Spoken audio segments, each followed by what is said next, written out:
says, I was told that we should force our tears to come out when we make dua and really want something. Is this true?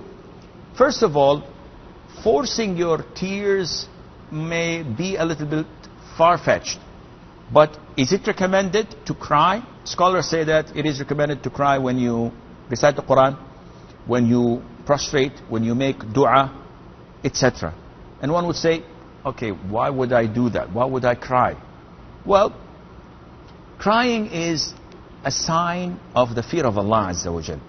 Abdullah ibn Shakhir, may Allah be pleased with him, said that I went to a room when the Prophet was praying, alayhi salam, and I heard to his chest a noise similar to the noise when you have a pot on fire and it's boiling. So he's crying, sallallahu alaihi wasallam. He's weeping.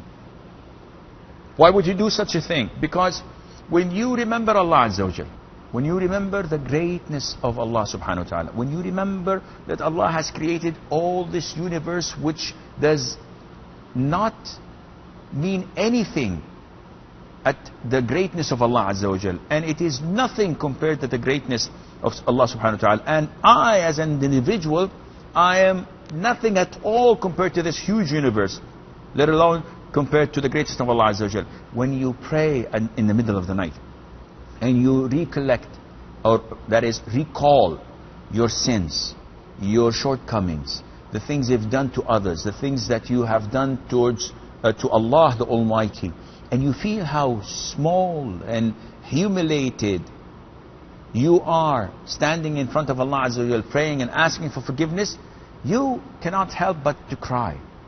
Likewise, when you ask Allah Azza wa Jal for forgiveness, when you're prostrating or you're making dua, if it comes from the heart, it rips your heart out. Because you know how bad you were, and you still are. And you don't know how Allah Azza wa Jal is going to conclude your life. So you keep on praying, you keep on feeling this submissiveness and humility to Allah Azza wa Jal, and you cannot help but to cry. And that is why this is a little bit difficult. Why? Because you may try it for a year or two and nothing happens. But if it does happen, then you are among the fortunate one.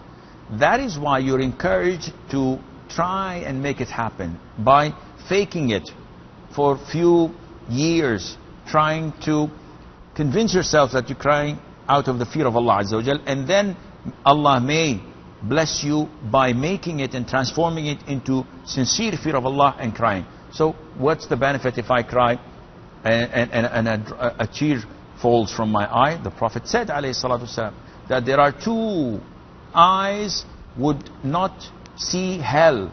Meaning, if my eyes will not see hell, then I will not be admitted to hell altogether, which means that definitely I'll be in paradise. And one of them was an eye that remembered Allah Azza wa Jal and tears came out of it. So fearing Allah Azza wa Jal and crying out of this fear is a carte blanche that you will not enter hell and you will go to paradise with the grace of Allah Azza wa Jal.